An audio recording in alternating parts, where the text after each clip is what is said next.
अब हम करेंगे कोशी-पियानो एक्जिस्टेंस थ्योरम। स्टेटमेंट क्या है? If f belongs to C, it means f is a continuous function on the rectangle R, then there exists a solution phi belongs to C dash of the differential equation this on interval t minus t naught mod less than equals to alpha for which phi t naught is equals to y naught। जहाँ पर इसने alpha को define किया हुआ है कि क्या है और यहाँ m को डिफाइन किया हुआ है ये क्या है। ठीक है, अब क्या बोल रहे कोशी-पियानो एक्जिस्टेंस थ्योरम, इसके अंदर अगर f हमारे पास कोई भी कंटिन्यूस फंक्शन है किसी रेक्टेंगल r पर, अगर फंक्शन कॉन्टिन्यूस है तो हमें ये इस चीज़ की गारंटी दे रहा है कि हमारे पास एक फाई सोल्यूशन पक्का मिलेगा जो कैसा होगा, उसका फर्स्ट डेरिवेटिव कंटिन्यूस होगा। ठीक है, और किसका होगा वो सोल्यूशन फाई, इस डिफरेंशियल इक्वेशन का इस इंटरवल पर, और जो इस कंडीशन को भी सेटिस्फाई करेगा। मींस इनिशियल कंडीशन होती है ना हमारे पास कि phi of t naught is equals to y naught होगा, जहां पर अल्फा हमारे पास मिनिमम होगा a, b बाई एम का, और जो m होगा वो फंक्शन की मैक्सिमम वैल्यू होगी। ठीक है, अब देखिए इसके अंदर हम दो थ्योरम्स का यूज करेंगे। पहली कौन सी? एप्सिलॉन अप्रोक्सीमेट वाली थ्योरम, और सेकंड एस्कोला लेमा का। ठीक है, जो हमने कल किया था। अब जो एप्सिलॉन अप्रोक्सीमेट सॉल्यूशन वाली थ्योरम थी उसकी स्टेटमेंट क्या थी? उसमें था कि अगर f कोई भी कंटिन्यूस फंक्शन है रेक्टेंगल r पर, और एप्सिलॉन हमें कोई भी गिवन है नंबर, ठीक है, और एप्सिलॉन कोई भी पॉजिटिव नंबर हमें गिवन है, तो उसके कोरस्पोंडिंग फाई हमें एक ऐसा सॉल्यूशन मिल रहा था जो इस का एप्सिलॉन अप्रोक्सीमेट सॉल्यूशन था। ठीक है, उसकी स्टेटमेंट क्या थी कि अगर f कोई भी कंटिन्यूस फंक्शन है किसी रेक्टेंगल r पर, तो हमें उसके कोरस्पोंडिंग एक सॉल्यूशन मिलेगा, एप्सिलॉन अप्रोक्सीमेट सॉल्यूशन मिल जाएगा। ठीक है, जो इस कंडीशन को भी सेटिस्फाई करेगा। अभी हम स्टार्टिंग में उसी थ्योरम का यूज करेंगे। ठीक है, देखो हमने क्या ले लिया, एप्सिलॉन n ले लिया, मींस काफी सारे एप्सिलॉन ले लिए, n की value 1 2 up to so on है, मतलब एप्सिलॉन 1, एप्सिलॉन 2, एप्सिलॉन 3, एप्सिलॉन 4, इस तरीके से हम लेकर चल पड़े काफी सारे एप्सिलॉन। ठीक है, इसके हमने सीक्वेंस बना लिए, जो ये सीक्वेंस कैसी ली है हमने, मोनोटोनिकली डिक्रीजिंग है। ठीक है, और जो एक तो देखो मोनोटोनिकली डिक्रीजिंग सीक्वेंस है, पॉजिटिव रियल नंबर है सारे के सारे, और जो ये सीक्वेंस है ये जीरो को टेंड कर जाएगी जैसे जैसे n इन्फिनिटी को टेंड करेगा। ठीक है, एप्सिलॉन n हमने कोई भी सीक्वेंस ले ली जो कैसी है, मोनोटोनिकली डिक्रीजिंग सीक्वेंस है, और एप्सिलॉन n टेंड करेगा जीरो को as n tends to infinity. ठीक है, अब देखो एप्सिलॉन अप्रोक्सीमेट सॉल्यूशन वाली जो थ्योरम थी उसमें क्या पढ़ा था कि अगर एप्सिलॉन 1 कोई भी ग्रेटर देन जीरो नंबर है तो उसके कोरस्पोंडिंग हमें एक सॉल्यूशन मिलेगा, कैसा, एप्सिलॉन अप्रोक्सीमेट सॉल्यूशन मिलेगा। तो यहाँ पर हमारे पास एप्सिलॉन 1 कोई नंबर है तो इसके कोरस्पोंडिंग हमने मान लिया कि फाई 1 हमें सॉल्यूशन मिल रहा है, कैसा सॉल्यूशन है, एप्सिलॉन अप्रोक्सीमेट सॉल्यूशन है। इसी तरीके से फाई 2 के कोरस्पोंडिंग हमें फाई 2 मिल गया, सॉरी एप्सिलॉन 2 के कोरस्पोंडिंग हमें फाई 2 मिल गया, एप्सिलॉन 3 के कोरस्पोंडिंग फाई 3 मिल जाएगा, इसी तरीके से मिलते जाएंगे। तो इसका मतलब क्या हो गया, हमारे पास एक सीक्वेंस मिल जाएगी सॉल्यूशंस की, जो कैसे होंगे, सारे के सारे सॉल्यूशन एप्सिलॉन अप्रोक्सीमेट होंगे। ठीक है, तो by the theorem of epsilon approximate solutions for each epsilon n there exist an epsilon approximate solution, हमारे पास प्रत्येक एप्सिलॉन के लिए क्या मिल जाएगा, एप्सिलॉन अप्रोक्सीमेट सॉल्यूशन मिल जाएगा। उसको हमने क्या नाम दिया, से फाई n। ठीक है, जैसे फाई 1 फाई 2 फाई 3, इसी तरीके से फाई n मिल जाएगा, जो सॉल्यूशन किसका होगा, इस गिवन डिफरेंशियल इक्वेशन का, किस इंटरवल पर गिवन है, t माइनस टी नोट का mod is less than equals to alpha. ये वाली चीज हमें गिवन है सच दैट, और जो सॉल्यूशन होगा कैसा सॉल्यूशन, एप्सिलॉन अप्रोक्सीमेट सॉल्यूशन होगा, वो इस कंडीशन को भी सेटिस्फाई करेगा। ये वाली चीज आप देख लेना, उस थ्योरम की स्टेटमेंट में गिवन है। अब देखो हमें पता है जो रेक्टेंगल आर होता है इस तरीके से डिफाइन होता है, m हमारे पास मैक्सिमम वैल्यू फंक्शन की होगी और अल्फा क्या होगा, मिनिमम होगा a, b बाई m का। अब ये वाली चीज हम क्या पढ़ चुके हैं, किसमें, एप्सिलॉन अप्रोक्सीमेट सॉल्यूशन में ही, कि by the theorem of epsilon approximate solution we know that, हमें पता है कि फाई एन टी का mod of phi n t minus phi n t bar is less than equals to m mod of t minus t bar, for t bar belong कर रहे हैं इस interval में से। ठीक है, हमारे पास गिवन इंटरवल क्या है, ये वाली चीज है, इसे हम ओपन करके लिखेंगे तो इस तरीके से लिखा जाएगा, तीनों तरफ क्या कर दिया, टी नोट को ऐड कर दिया, ये वाली चीज आ गई हमारे पास। तो हमारे पास क्या बन गया, टी नोट माइनस अल्फा का जो है less than equals to t is less than equals to t naught plus alpha. ठीक है। तो इसका मतलब टी बिलोंग कर रहा है टी नोट माइनस अल्फा से लेके टी नोट प्लस अल्फा तक।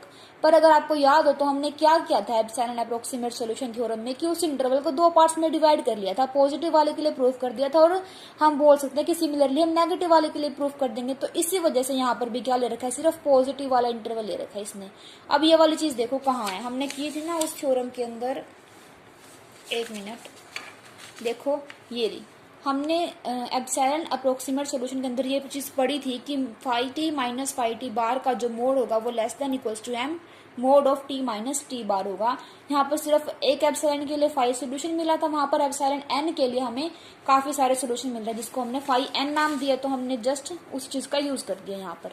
ठीक है, अब इसी सेम चीज को हम टी बार की जगह टी नोट लेकर करेंगे तो क्या आएगा, हमने टी बार की जगह क्या ले लिया, टी नोट ले लिया। And since we know that, ये वाली चीज हमें क्वेश्चन में गिवन है कि टी माइनस टी नोट का mod is less than equals to alpha है, तो ये वाली चीज आ गई। अल्फा क्या है, मिनिमम है इन दोनों का, हमने क्या ले लिया इसका मिनिमम बी बाई एम ले लिया। ठीक है, तो alpha is equals to b by m. It follows that, यहाँ से हमें क्या पता चल रहा है कि phi n t minus phi n t naught का मोड होगा वो क्या होगा, less than equals to b. अब ये कैसे आ गया, देखो ये वाली चीज हमने की थी, टी बार की जगह हमने क्या पुट किया, अब टी नोट पुट किया, तो क्या आ जाएगा phi n t minus phi n t naught is less than equals to m. अब टी माइनस टी नोट का टी बार का जो मोड है वो लेस देन क्या है, less than equals to alpha है, और अल्फा की वैल्यू हमने क्या मानी है, बी बाई एम मानी है, तो यहाँ पर हम लिख सकते हैं बी बाई एम। एम से एम कैंसिल हो जाएगा, क्या आ गया, mod of phi n t minus phi n t naught is less than equals to b. तो ये वाली चीज आ गई। अब ये वाली चीज देखो, जो फाई एन सोल्यूशन थे वो इस कंडीशन को सेटिस्फाई कर रहे थे कि phi n t naught is equals to y naught होगा, तो हमने क्या किया यहाँ पर फाई एन टी नोट की जगह वाई नोट पुट कर दिया, तो हमारे पास ये वाली चीज आ गई। ठीक है, अब क्या लेकर चल पड़े, फाई एन टी लेकर चल पड़े, मतलब मोड, इसके अंदर वाई नोट को सब्ट्रैक्ट किया, वाई नोट को ऐड किया, मोड की प्रॉपर्टी से ये वाली चीज क्या आ जाएगी, ग्रेटर देन हो जाएगी कि mod of a plus b is less than equals to mod of a plus mod of b होता है, तो हमारे पास ये वाली चीज आ गई। अब जो ये फर्स्ट वाली है हमने यहाँ पे क्या दिखाया कि बी से लेस होगी, तो यहाँ पर बी रखेंगे तो ग्रेटर देन का आएगा निशान, प्लस वाई नोट का मोड एज इट इज आ गया।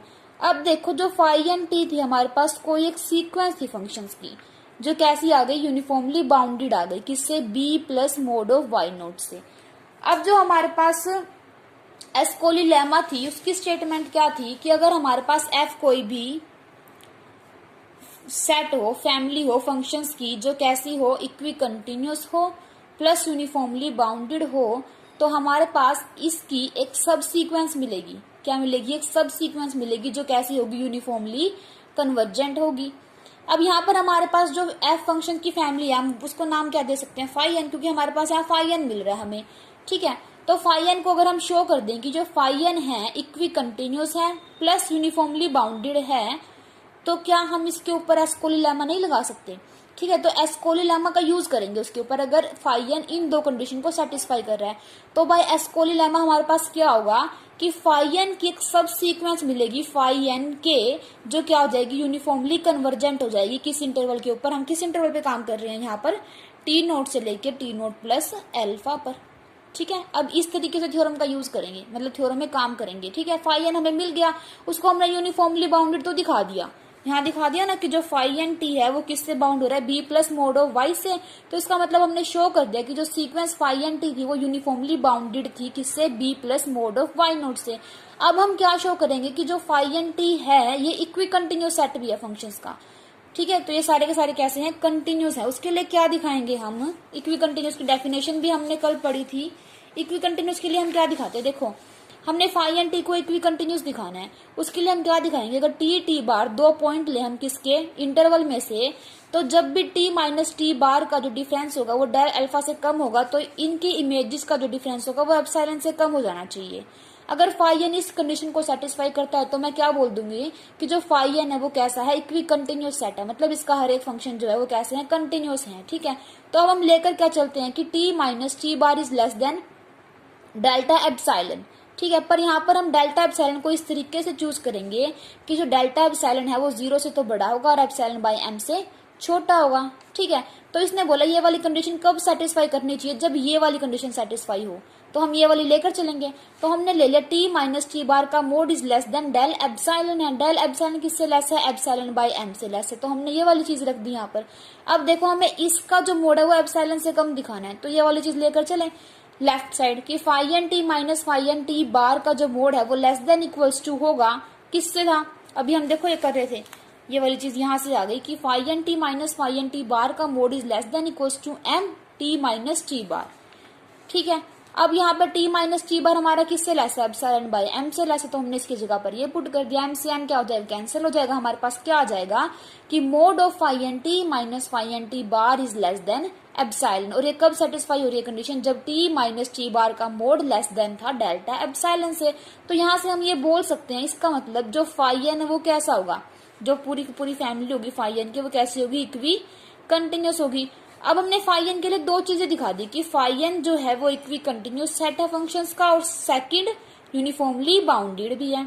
ठीक है, तो एस्कोली लेमा का यूज कर सकते हैं अब हम इसके ऊपर। तो हमारे पास क्या होगा कि फाई एन की एक सब सीक्वेंस मिलेगी, हमने मान लिया उसको फाई एन के, कि then there exist a subsequence phi n k of phi n which is uniformly convergent. जो कैसी होगी? यूनिफॉर्मली कन्वर्जेंट होगी। और हमने मान लिया कि जो यूनिफॉर्मली कन्वर्ज करेगी वो किसको कर रही है? फाई को कर रही है यूनिफॉर्मली कन्वर्ज। ठीक है, अब देखो जो ये फाई एन के थी सारे के सारे कैसे फंक्शन थे? कंटिन्यूस थे। फाई मतलब सारे के सारे कंटिन्यूस फंक्शन है, क्योंकि एक भी कंटिन्यूस सॉरी ये जो फैमिली है फंक्शंस की कैसे एक भी कंटिन्यूस का मतलब क्या है कि सारे के सारे फंक्शन कंटिन्यूस होंगे। तो मतलब ये सारे के सारे जो सीक्वेंस बनेगी वो कैसे किसकी सीक्वेंस बनेगी? कंटिन्यूस फंक्शन की सीक्वेंस बनेगी।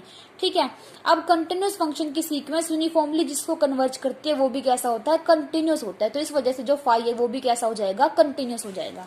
ठीक है, तो देखो यहाँ पर ये यूज किया है, therefore by Ascoli lemma there exist a subsequence phi n के।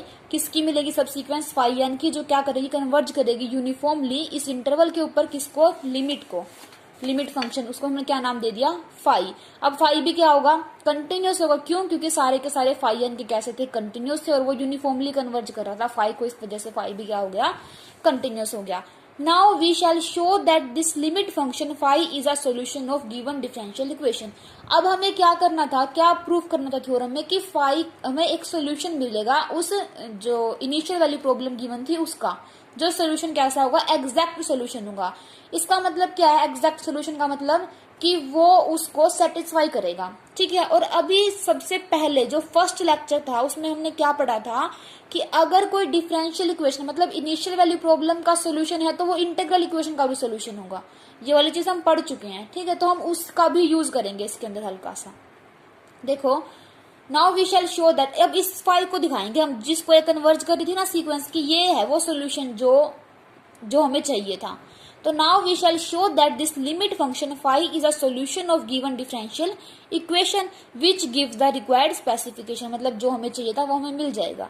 अब देखो, अब हमें पता है कि जो फाई है ना वो कैसे हैं? सारे के सारे एप्सिलॉन अप्रोक्सीमेट सोल्यूशन है। ठीक है, एप्सिलॉन अप्रोक्सीमेट सोल्यूशन है सारे के सारे। इसका मतलब क्या है? वो एग्जैक्ट वो सेटिस्फाई करेगा नहीं उसे। जो फाई एन के है, फाई एन है हमारे पास, ये कैसे हैं? एप्सिलॉन अप्रोक्सीमेट सोल्यूशन है। स्टार्टिंग में हम लेके चले थे ना, एप्सिलॉन अप्रोक्सीमेट सोल्यूशन है। अब हमने एप्सिलॉन अप्रोक्सीमेट सोल्यूशन है तो इसका इंटीग्रल इक्वेशन में अगर सोल्यूशन लिखेंगे, क्योंकि हमें पता है कि अगर इनिशियल वैल्यू प्रॉब्लम मतलब डिफरेंशियल इक्वेशन का सोल्यूशन होता है तो वो इंटीग्रल का भी सोल्यूशन बनता है। अब कैसा सोल्यूशन है ये? Epsilon approximate. तो इसका मतलब कुछ एरर तो मिलेगा ही हमें। देखो, जब डिफरेंशियल का लिख रहे थे तो उसमें हमें एप्सिलॉन था जो वो एक्स्ट्रा वो एरर मिलता था। एरर को ना अगर आप प्रैक्टिकल लाइफ से जोड़ के देखो तो सोने की, मान लो सोना है, सोना क्या होता है? 24 कैरेट का भी होता है और एक 22 कैरेट का भी होता है। अब 22 कैरेट में क्या है? 2% एरर है। ठीक है, 24 कैरेट में कोई एरर नहीं है, मतलब ये एग्जैक्ट सोल्यूशन है। ठीक है, एग्जैक्ट सोल्यूशन का काम कौन करेगा? 24 कैरेट वाला सोना। अब 22 कैरेट वाले सोने में क्या है कि 2% एरर है। ठीक है, तो इस वजह से ये पूरा एग्जैक्ट नहीं है, इसमें कुछ ना कुछ एरर है। तो ये एक तरीके से एप्सिलॉन अप्रोक्सीमेट सोल्यूशन की तरह हो गया। ठीक है, ये जस्ट आइडिया था कि दिमाग में बैठ जाए कि ये चीज होती क्या। तो देखो, अब एप्सिलॉन अप्रोक्सीमेट की बात कर रहे थे तो कुछ ना कुछ एरर होगा ही। तो इसका मतलब जो फाई एन टी है वो इस तरीके से होगा कि जहां फाई एन एस होगा वो क्या होगा? एरर होगा। ठीक है, अगर फाई एन एस एरर होता नहीं तो फिर ये सेटिस्फाई कर जाता किसको, इंटीग्रल इक्वेशन को।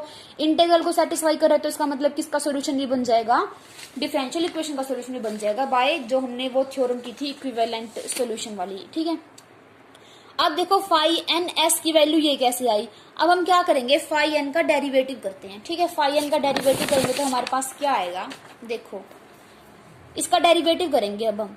Phi n dash t left में तो is equals to y naught का डेरिवेटिव 0, और यहाँ पर जब हम डेरिवेटिव करेंगे तो लेबनीज रूल का यूज करेंगे। लेबनीज रूल का यूज कैसे करेंगे, पहले जो बाहर डेरिवेटिव होगा वो अंदर जाकर कर्ल में चेंज हो जाएगा फंक्शंस, प्लस ये तो फंक्शन हमने एज इट इज रख दिया, प्लस अब क्या करेंगे, अपर लिमिट पुट करेंगे इसके अंदर, इस पूरे के अंदर अपर लिमिट पुट करेंगे तो क्या बन जाएगा, f t comma phi n t s की जगह प्लस